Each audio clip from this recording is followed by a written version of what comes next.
Good. How are you? Nice to see you. You too. You too. Thanks for coming on here. Of Thank course. you. Hi, everybody. Thank you guys for tuning in to another episode. We're so excited to have Miss Bonita here. Thank you. Thank you. So we're going to go ahead and get to the point, and let's go ahead and start. As you all know, I'm Adiola Adediran, and I just want to say thank you guys for coming into another episode of Convos with Didi Reels. Today's topic, we will be highlighting strategies we can take to help us in building wealth. And to be honest with you guys, I have been looking for somebody to come talk about this topic for the longest. And it was like, God just connected me to get Bonita on here. so I feel so lucky to have you here. So I just want to say thank you so much for agreeing, all right? Because, yes. Because not only do I love to learn about finances, but I believe that we all need to learn something about finances. Everyone should know at least a thing or two about finances. In addition, I'm a huge believer in building wealth, and I'm always excited about new strategies that we can take to learn in building wealth. So, Ms. Bonita, I am excited to have you here. Do you mind introducing yourself to everyone? Yeah. So my name is Bonita Isiadenso. I am an accountant by trade, and then I do the personal finance thing as a passion. I teach a personal finance class. So I'm glad to be here. Hopefully, the audience can learn something and take something away from this. Yes, I think they are. They are going to learn. You guys welcome her. My audience, show some loyalty to Bonita. Make her feel welcome. Make her feel welcome. Thank you. Thank you. And for the audience, as you all know, we encourage you guys to please participate, because when you do participate, you do get a chance to win something at the end of this session, and Miss Bonita gets to pick a winner. So Miss Bonita, please go ahead and you can pay attention to, that's going to be, you're thinking and then you're trying to pay attention to the comments. That's hard, but don't worry. They would stand out. They would definitely stand out. So, go ahead. You guys engage. Thank you. So we're going to go ahead and we're going to start. So, Miss Bonita, this is one thing that I've always kind of noticed. I feel like sometimes people have different definitions of what it means to build wealth. And as a financial expert, can you explain the concept of wealth creation, why it's so confusing, hard to achieve, and most especially follow through with? Can you please explain that? Okay, let me unpack that. So, building wealth, I believe it's probably confusing just because what that means to each person would be different, right? But I think of building wealth as reaching financial freedom, right? Mm-hmm. So financial freedom, then, that could look very different for different people, but hopefully everyone just kind of thinks of it as getting to a place where you feel you no longer have to work, right? You work because you want to, not because you have to. Exactly. Now, again, that number can be very different for different people. Research shows that you should ideally, if you're targeting, let's say you wanted to put a goal behind it, you should target maybe having about 25 times your expenses. So what does that mean?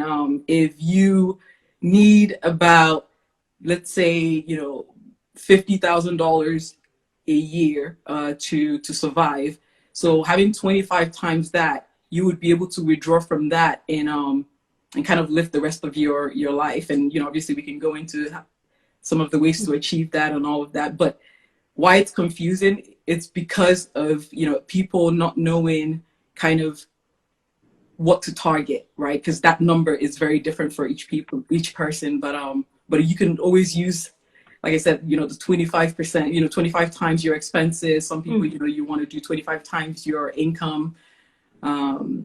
What prevents people from being able to achieve this is, a lot of factors go into that, right? Everyone has their personal situation, but really knowledge, right? A lot of people I've found, especially with doing my finance class, is the lack of knowledge, not knowing where to, how to start. Discipline is also another factor, right? Because it's one thing knowing what to do. it's another thing following through with it. Right, right. So yeah. Thank you, thank you, thank you. So when should we start thinking of building wealth? Like, when should we start? What is too early and what is considered too late to start thinking in this direction? I would say yesterday, right? Like, so you want to start as soon as feasible. Okay. So, when I give earlier the number of, having 25 times your expenses, if you want to break that down further, by 30, you should have 1 times your salary and net worth. 35, 2 times your salary and net worth.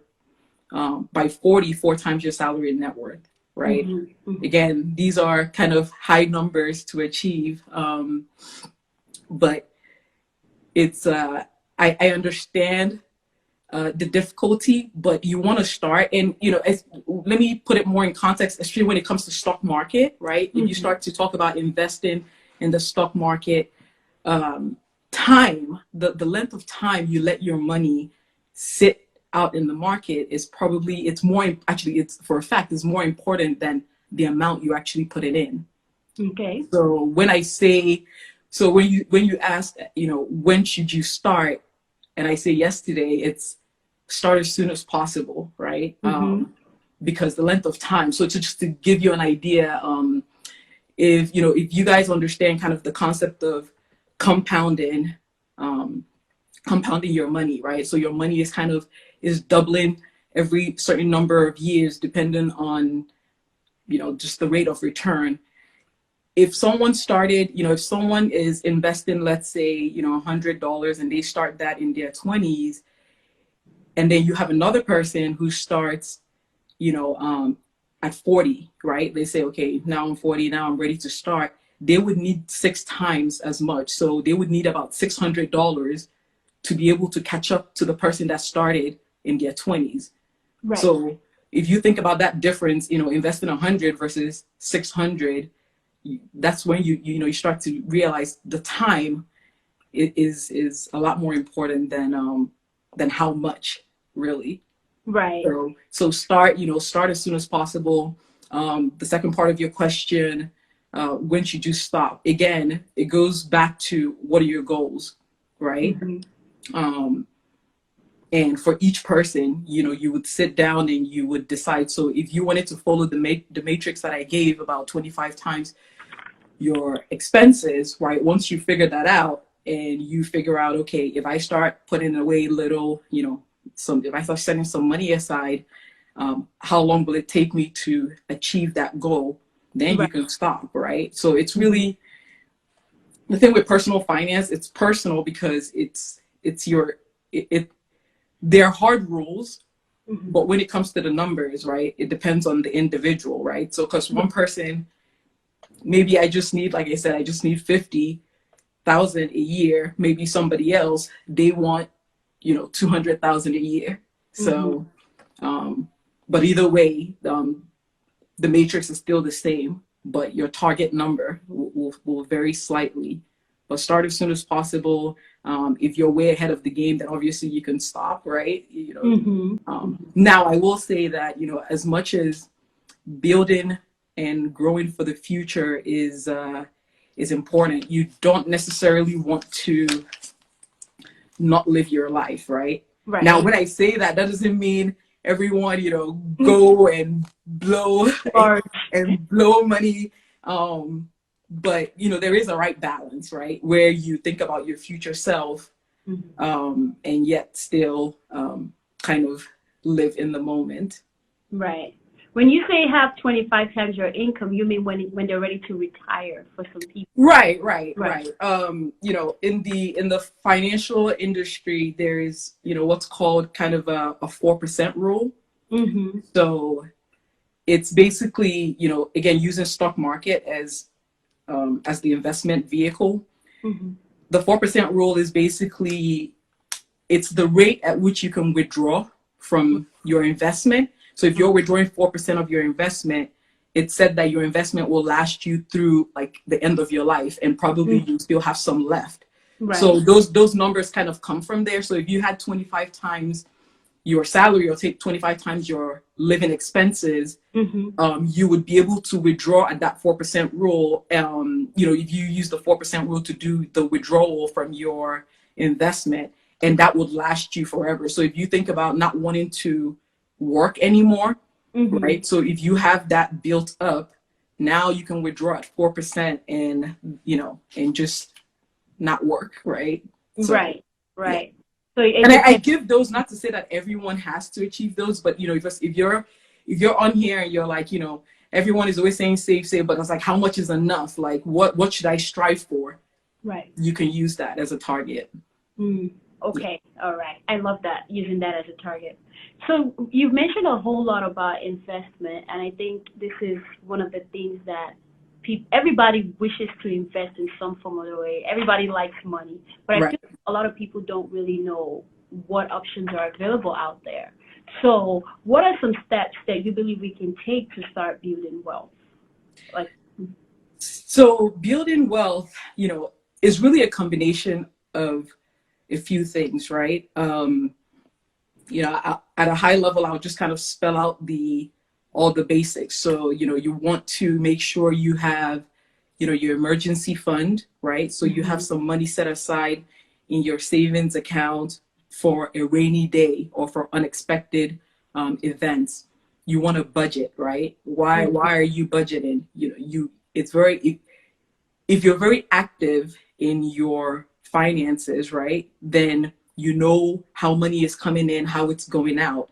And if you're very deliberate, right, that goes to building wealth. So budgeting is a way to do that. You want to make sure that, you're able to hit your goals, and that it also helps you target, where am I overspending, right? Or where can I spend, where can I shift money to, or can I start adding more into my savings, or investing more? So budgeting, so savings for emergency, budgeting, then obviously from a building wealth, you want to debt, right? You want to get rid of debt, especially the high interest debt. You want to get rid of that, and then the last part of it is then obviously investing, and investing can take different forms. It could be investing in the stock market, which that's probably, you're going to hear me reference that for the most part, but that's not all you can do. Obviously you can get into real estate, or you can start your own business, right? But the whole point is to bring in income, or have your money work for you, right? You want to get to a place where your money is working while you are sleeping. Right. So those three different vehicles under investment. Nice. You kind of mentioned a little bit. So I have different audiences here. I have some in Nigeria and I have some in the U.S. So investment, I believe that they would have different investment options. Right. Exactly. But we will talk about. So what are some? You mentioned something about stock market, and for those here, how about, I'm not sure if you mentioned like Roth IRA, or like what are investment opportunities available for those in America, and then we can, Okay, so for those in the US, again, going back to like the different buckets that I mentioned, right? So if you're in the US, as far as savings, some of the little things that you can take away from this session and literally do today for savings: open a high yield savings account, right? All your popular banks, they give you very little in interest. It's not going to make you rich, but open a high yield savings account. There is, again, none of these people sponsor me, but Ally is a good online bank that, at least their interest rates are a bit higher than the popular banks. Yeah. There is Goldman Sachs. That's what I use. I have Goldman Sachs. Yeah. So, those, you can do it as far as savings. But, when it comes to budgeting, again, I'll just kind of glaze over that, but there's different ways you can do it. I'm an accountant, so I love spreadsheets, right? So I do my budgets in spreadsheets, but even at a minimum, you're like, I'm not going to waste my time on spreadsheets. You can do little things. You can have different bank accounts, right? So you open different accounts. Maybe you open a savings and then you rip the card up, right? So that it makes it harder for you to go and withdraw that money. So you can use that strategy as far as budgeting to kind of limit how you go crazy.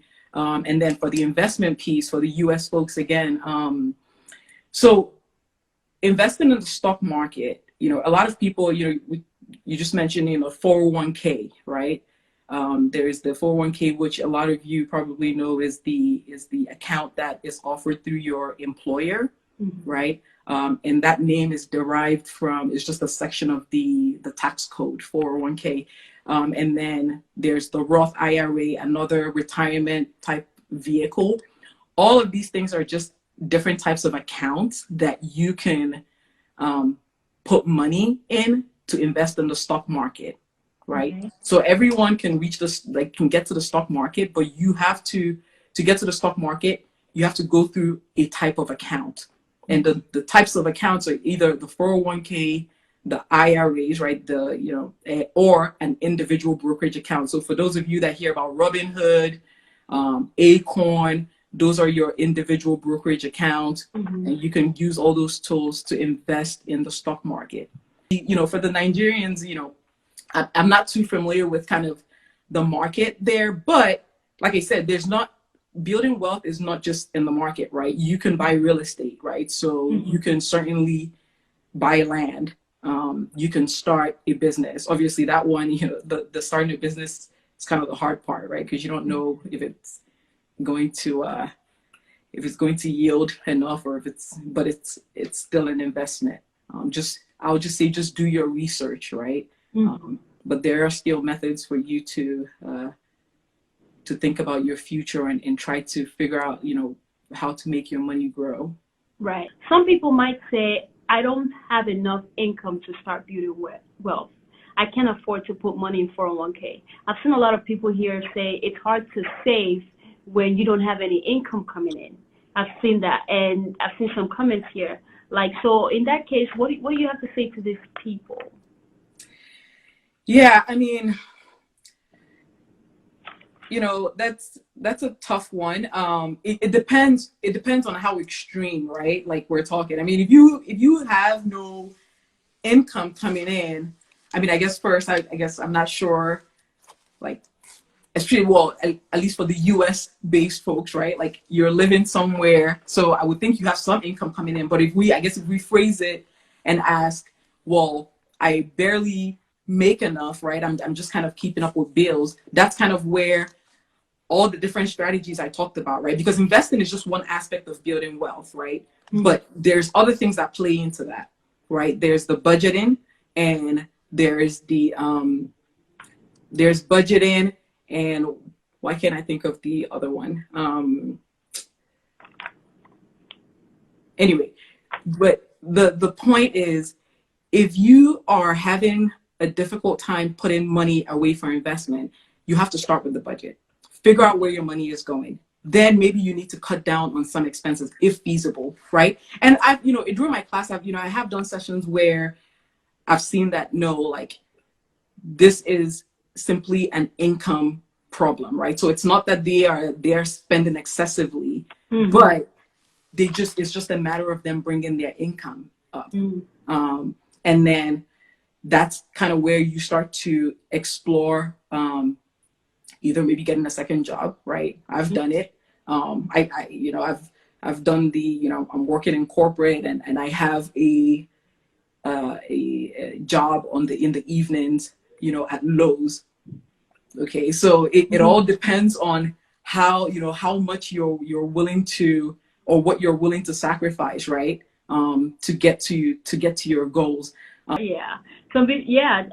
People are agreeing with you. Get a second job, even if they have to ask for a raise. Some people mentioned here, for those in Nigeria, they can sell puff-puff, do makeup, do makeup. You just gotta do what you gotta do when you. Yeah. And so, for those who achieve that goal of that financial freedom, would you say some are just lucky, or they actually put in deliberate effort? I mean, again, I think that most people, you have to put in that, you have to be very deliberate about your finances. You have to be very, you have to look at it, right? You know, I think sometimes, you know, we shy away from talking about finances, but you have to be very active, right? If you want to achieve something, I mean, just like I said, just with anything else, you have to be you have to achieve your goal. You have to have your eyes on it, right? And you can set little goals along the way. Obviously, luck always plays into something, like you know, into some, you know, some things. But for the if you think of a bell curve, right? Most people always kind of fall into this middle. Are there always like this, like, you know, like I said earlier, there's always that maybe one-off chance where someone just has horrible luck. No matter what they do, everything always fails. And then obviously, there's the, but that no one in this session is gonna fall within that. And then there's, you know, there's that other 1% where they're just blessed, right? Like everybody can go and fail on something. The minute they touch it, it blows up. But if you're not in those one-offs, right, most of us will fall into the middle. And for those people, you do have to be deliberate. I don't think it's a luck. You know, I don't necessarily think, you know, maybe, you know, 5% luck, right? We hope the stock market doesn't crash and all of that. But for the most part, you do have to make a conscious effort to achieve those goals. Planning and strategy, and you'll be fine. Yep. Well, thank you so much, Miss Bonita. I really appreciate. That's my question for you. Now let's go ahead and take the question. I have like 12 questions in the question box for you right now. Oh my God. Okay, let's get started. What do you think about owning a franchise? So that's a broad question, right? It's just like asking me, what do I think about owning a business? Well, I mean, if you can, you should. But the thing with this is do your research, right? Because when you ask, what do you think about owning a franchise? What type of franchise? What location are you planning to open that franchise in, right? Not every McDonald's location is successful, right? So do your research, and if you do a business plan and you think it's feasible, then and you have the money, then by all means. You know, I talked about the 3 strategies of building, right? It's stock market, real estate, and business. So yes, do that, you know, if you believe in it. Thank you so much. Should I consider investment as part of wealth creation strategies? We're gonna talk about Of course. Yeah. Yes. Yes, we talked about this. So Miss Bonita, I know I said I was gonna keep you for 40 minutes. Do you have a few more minutes to answer a few more questions? Sure. Oh, I like this. Someone said, if you have debt, which should you tackle first? Credit card, student loans, or investment? What's your answer to that? I like that question. So that's a good question. So with debt, there's actually, you know, there's 2 strategies that you can use to pay off debt, right? So there's one strategy called the avalanche method. And then there's the, I think this one is more popular, the snowball method, right? So what the avalanche method is that, it says for you to start with the one that has the highest interest rate and you start paying it off. Whereas the snowball says start with the debt with the smallest balance. Or you can do a mix of both, right? So with the example, the person asked, student loans, credit card. I mean, generally speaking, credit cards are usually the ones with the highest interest rate. You want to get rid of that like yesterday, right? Get rid of that as soon as possible.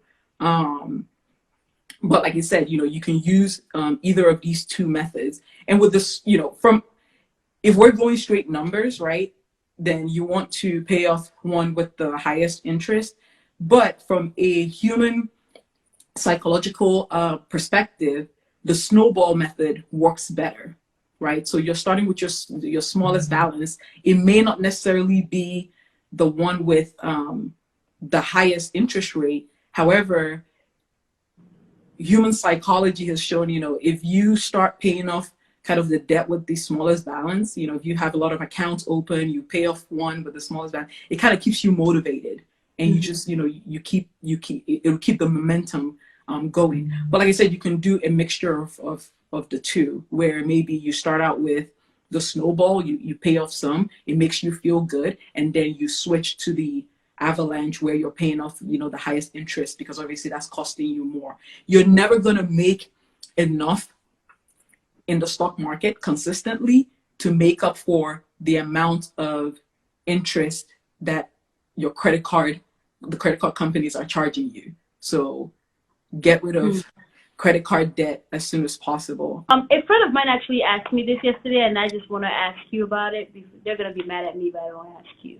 What are your are there shortcuts to wealth creation? And they wanted to know your opinion on Ponzi schemes, multi-level marketing, So I just thought I would ask that. Shortcuts. So again, this goes back to what I was saying with the us wanting overnight success, right? It's a little bit like gambling, right? So yeah, one person, you can go to Vegas, put money in the slot machine, boom, you've won, great. You did your shortcut and it worked out for you. But again, if you go back to the majority, what works for the majority, it doesn't, right? And that's why for the majority, kind of that slow and steady, as much as that's not what people want to hear. I'm sure everybody wants the key to being a millionaire, overnight.